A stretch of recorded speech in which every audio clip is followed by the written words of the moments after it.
자, 여러분 안녕하십니까? 오늘은 베트남과 삼성전자라는 주제로 우리 대한민국에서 유명하신 이어령 선생님의 글을 오늘 아침에 읽고서 저를 알고 계신 모든 분들과 함께 공유하고자 촬영을 한번 해봤습니다.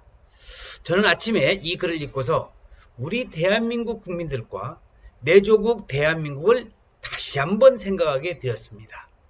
지금 한간에는 진보냐 보수냐 정치적인 이념과 갈등 속에서 평화냐 통일이냐 김정은의 사회주의 공산주의 과연 우리 대한민국의 민주주의를 우리 함께 이 글을 읽으면서 생각해 보시면 어떨런지요. 지금 이북에서는 김정은이가 바로 중국의 시진핑이를 국빈대우로 해서 지금 대한민국을 어떻게 평화의 공존으로 가야 될 것이냐.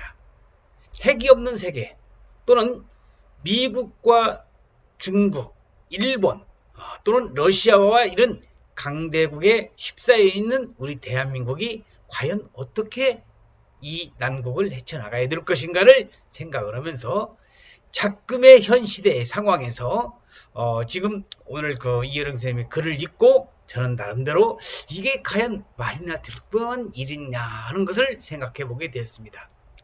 저 김영선은요, 오늘 말씀드리자고 하는 삼성전자와 하등의 관계도 없지만은 그래도 삼성이 있기에 대한민국의 발전도 함께하고 있다는 것을 말씀드리고 있습니다. 저는 삼성하고요, 삼성에서 돈 500원도 100원도 받아본 일이 없습니다. 물론 일각에서 제가 이런 말씀을 하면은 대기업의 흠포와 독식에 반대를 하시는 분도 물론 계시리라 봅니다.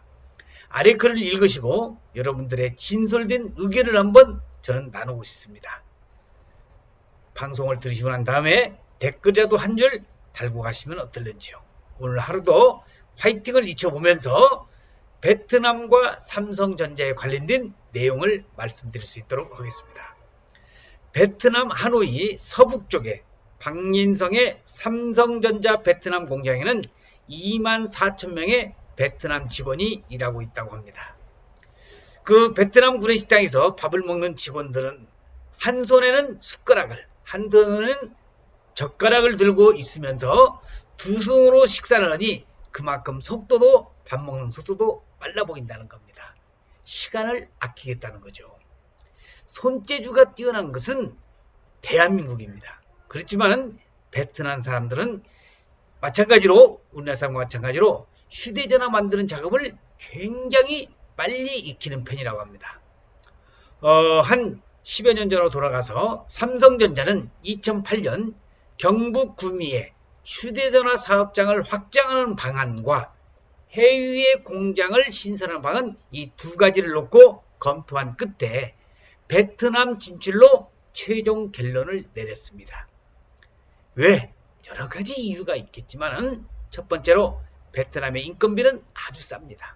고졸 여직원들의 월급여, 초과 근로수당을 포함해서 베트남이 353달러라고 한다면 한국은 3,715달러로서 10분의 1도 안 된다는 거예요. 인건비가 싸다는 거죠. 자, 그 다음에 삼성전자의 평택의 고덕 캠퍼스가 나오고요. 최근에 SK 하이닉스가 용인 처인구 원산면에 반도체 산업을 일으키려고는 지금 발표가 돼 있어가지고 원산면 일대가 지금 토지 거래 허가지구로 묶여져 있는데, 자, 우선 그건 둘째치고 제가 여러분들에게 말씀드리고 싶은 것은, 자, 이 회사는요 2012년 베트남에서 19,000명, 2만 명 정도의 직원을 채용을 했습니다. 같은 기간에 구미 공장 채용 인원은 고작 175명입니다.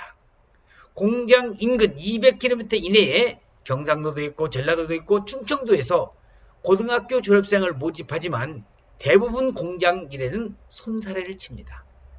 너도 나도 대학문을 두드린 데다가 취업 희망자들은 서울 쪽을 원하고 업종도 서비스업을 선호한다고 합니다. 사정이 이러니 왜 해외로 나가냐고 기업들 탓하지 마십시오.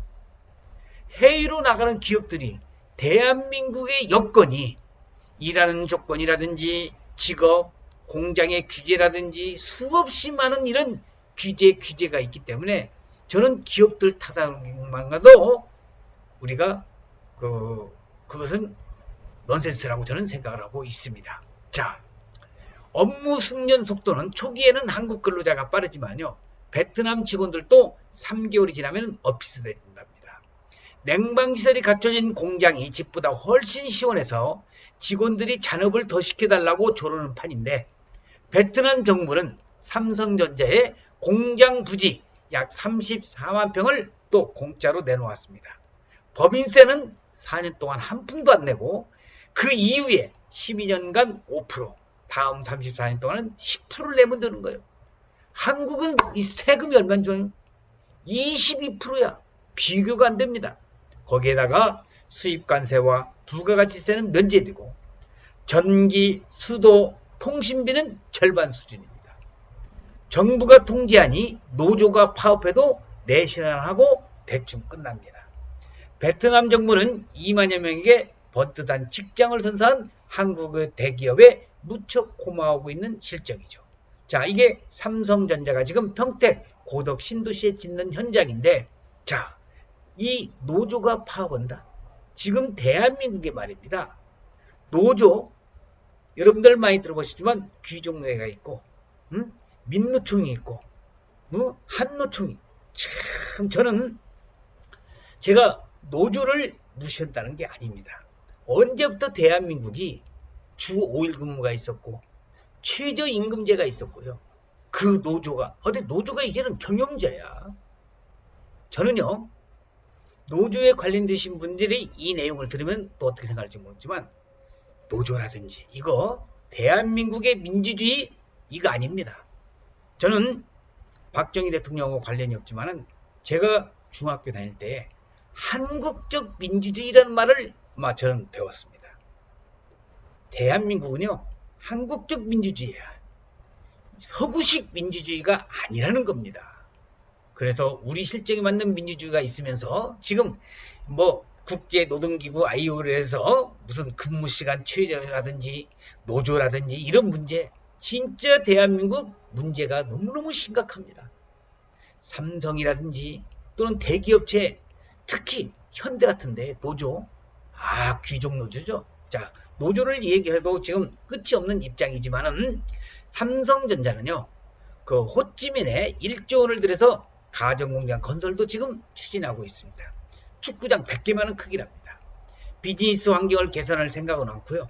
대기업의 애국심에만 호소하기에는 이제 세계가 너무 가까워졌습니다.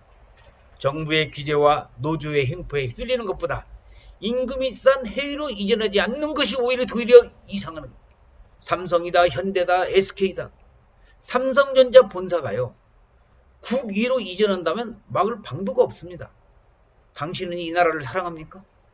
한국은 못난 조선이 물려준 이 척박한 나라입니다. 지금 백척간두 벼랑 끝에 있는 것이 대한민국입니다. 정치가 어떻고, 자유한국당은 원내로 안 들어가고 원위에서 무슨 경제 투쟁을 하고 그런 정치. 저는요, 이 백척간두 벼랑 끝에 있다는 대한민국이 저는 문제가 상당히 저는 제기하고 싶은 것이 정치, 종교, 교육입니다. 대한민국 뜯어 고쳐야 됩니다. 자, 지금 대한민국에는요, 우리 조선에는 참 백성들, 저와 같은 평범한 선한 사람들이 많이 살고 있습니다. 해지고 구멍나 비가 새고 고칠 곳이 많은 나라입니다. 버리지 마시고 절망으로부터 희망의 날개를 달아야 됩니다. 우리가 여기까지 어떻게 해서 온 우리 대한민국 국민들입니까? 험난한 기아의 고개에서도 부모의 손을 뿌리친 적이 없는 겁니다.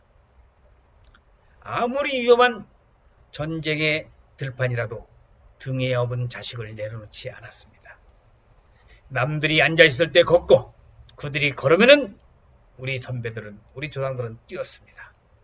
숨가쁘게 달려와 이제 의식주 걱정이 끝나는 날이 눈앞인데 이제 추락할 수는 없습니다. 의식주 걱정이 끝나고 이제는 먹고 살만하니까 우리 사회가 너무도 우리 기성세대가 보기에는 안 좋은 모습들이 너무 많이 띈 것이 오늘의 현실입니다. 대한민국 이렇게 나가다가는 이 영상을 듣고 계시는 모든 분들이 대한민국 국민이기 때문에 대한민국이 잘 살고 대한민국이 선진국 대열에 끼어서 세계 유수의 국가들과 같이 어깨를 나눌 수 있는 그런 비전을 제시하면서 같이 할 날을 기대하고는 있지만 저는 아니라고 봅니다. 이 상태로 가면 아닙니다.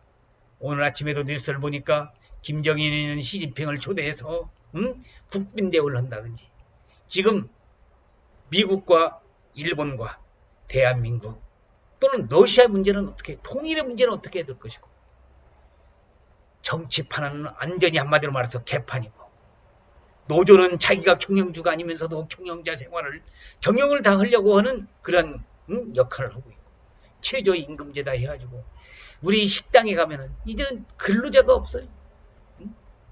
대한민국 국민들 옛날에 우리 삼촌 이모 고모들은 서독에 가서 탄광 캐러 가고 탄광에 가서 석탄 캐러 가고 간호사로 가면서 그 어려운 일을 해낸 것이 바로 우리의 앞에 선배님들이고 우리 앞에 세대들입니다. 지금 내 뒤의 세대들 뭔가 반성을 해야 되지 않을까 생각이 됩니다. 의식주 걱정이 끝나는 이 눈앞인데 추락할 수는 없잖아요. 우리는 지금이 벼랑인 줄도 모르는 사람들 무지하게 많습니다. 어쩌다가 북한이 핵을 만들어도 놀라지 않고 수출액이 5천억 달러를 넘어서도 웃지 않는 사람들이 되어버렸습니다. 북한이 핵을 만들어 한 1년 전에 미국에 있는 친구 교수한테 전화가 왔습니다. 야, 한국은 김정은이가 미사일을 쏘대고 핵폭탄으로 해서 우리 미국에서 지금 생각에는 거기 그냥 전쟁이 금방 일어날 것 같고 초조 불안한데 니는 어떻게 거기서 사느냐고. 우리 대한민국 국민들 미사일을 쏴대도 놀라지도 않습니다. 수출액이 5천억 달러를 넘었습니다. 옛날 박정희 대통령 시절에 수출 100억 달러를 달성하니까 대한민국 축제의 분위기였습니다. 5천억 달러도 이제 웃지도 않아요. 거짓 선지자를 믿은 죄입니까? 남의 눈치보다도 길을 잘못 든 탓입니까? 정치의 기둥이 조금만 더 길어도 시장 경제의 지붕에 구멍이 하나만 더 생겨도 법과 안보의 울타리보다도 겁없는 자들의 키가 한치만 더 높아져도 그때는 천인난의 나락입니다. 지금은 비상입니다. 비상시에는 비상을 해야 됩니다. 자, 이 영상을 듣고 계신 여러분, 대한민국 아주 심각한 처지에 놓여 있는 것이 오늘의 현실입니다. 싸움밖에 모르는 이 철부지 정치인들, 이런 분들에게는 비둘기의 날개를 주시고 살기 팍팍한 서민에게는 독수리 날개를 주십시오. 주눅이들은 기업인들에게는 갈매기의 비행을 가르쳐 주시고 진흙바닥의 지식인들에게는 구름보다 높이 나는 종달새의 날개를 보여주십시오. 그들을 날개하소서. 뒤처진 자에게는 제비의 날개를, 헐벗은 사람에게는 공작의 날개를, 홀로 사는 노인에게는 학과 같은 날개를 주소서. 남남처럼 되어가는 가족에게는 원앙새의 깃털을 내려주시고 이 사유가 갈등으로 더 이상 씻기기 전에 기러기처럼 나는 법을 가르쳐 주셔야 됩니다. 소리를 내어 서로를 격려하고 선두의 자리를 바꿔가며 대의를 이끌어가는 저 따스한 기러기처럼 우리 모두를 대한민국 국민과 잘 살 수 있게끔 날게 해주십시오. 그래서 이 나라, 내가 사는 내 조국 대한민국을 사랑하게 해주시면 감사하겠습니다. 자, 여기까지 저의 말씀을 들으신, 영상과 같이 들으신 여러분, 지금 대한민국 아주 힘이 듭니다. 이런 대한민국 지금 대기업체들에게 우리 대한민국 정부가 바랄 것도 있고 또 대한민국 정부가 해줘야 될 것도 많이 있습니다. 이제는 상생을 하면서 대한민국이 발전할 수 있는, 하루라도 발전할 수 있는 그런 나라가 되기를 하루빨리 저는 기대를 하고 있습니다. 이 영상을 들으신 여러분, 우리는 이제 60년대 70년대에 배를 움켜쥐면서 열심히 뛰었던 그러한 마음의 자세로 한 번만 더 열심히 뛴다고 한다면 우리의 후손들, 우리 대한민국은 영원 무궁한 그런 나라가 될 것임을 확신하면서 세계 최고의 그런 선진국 대회에 끼어들면서 우리 국민 또한 선진 국민이 될 수 있다는 것을 저는 확신합니다. 제발 부탁드리건대 데모라든지 노총, 노조라든지 데모 또는 자기들만의 이익을 추구하는 무슨 최저임금제라든지 이제는 주 5일 근무제도 모자라서 뭐 주 4일 근무를 했다든지 좋습니다. 깔막한 시간에 노력을 하고 쉬는 것도 중요하겠지만은 그렇지만은 아직은 대한민국은 그런 때가 아니라고 저는 생각을 하고 있습니다. 어쨌든 간에 이 영상을 드시는 여러분, 제가 오늘 아침에 이혜령 선생님의 글을 읽고 나름대로 정리를 해서 이렇게 영상으로 여러분들에게 말씀을 드리지만 간단합니다. 대한민국 더 열심히 해야 됩니다. 그래야 선진국 대열로 끼어들어갈 수 있습니다. 자, 우리 영상을 드시는 여러분들 오늘 하루도 화이팅을 잊으면서 좋은 하루가 될 수 있도록 부탁을 드리면서 오늘 영상 촬영 마치겠습니다. 시청해주신 여러분 대단히 고맙습니다. 감사합니다.